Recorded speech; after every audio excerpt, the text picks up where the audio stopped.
Well, let me start by, on behalf of the Attorney General and the President, thanking you for taking the time today. This is important work.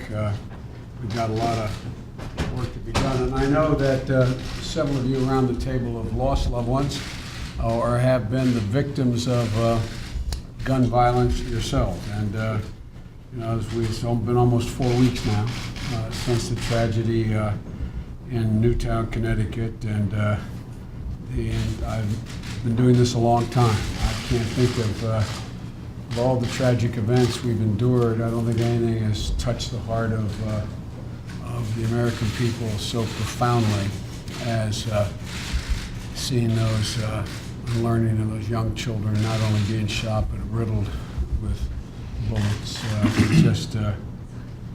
It's every once in a while there's something that awakens the conscience of the country, and that tragic event did it in a way like nothing I've seen in my career.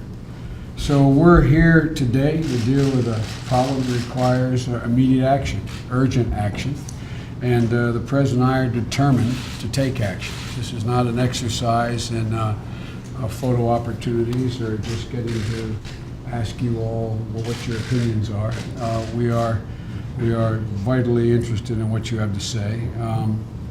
And as the President said, if our actions result in only saving one life, they're worth taking. But I'm convinced we can affect the well-being of millions of Americans and take thousands of people out of harm's way if we act responsibly.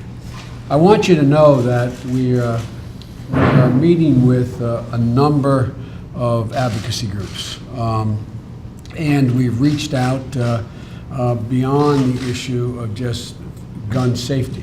We've reached out to the mental health community. We've reached out to doctors and nurses. We've reached out to the religious community, and I'm heartened by the incredible response we received from the Southern Baptist Conference to the Catholic Conference of Bishops, evangelical groups. I've not seen, again, anything quite like that occurring before. And we didn't even have to reach out. They reached out to us and said, we want to participate, because this is a moral issue as well. And so you're going to read and hear that I'll be conducting meetings today and tomorrow and Friday and beyond. And I want to make it clear that we are not going to get caught up in the notion unless we can do everything, we're going to do nothing. It's critically important we act.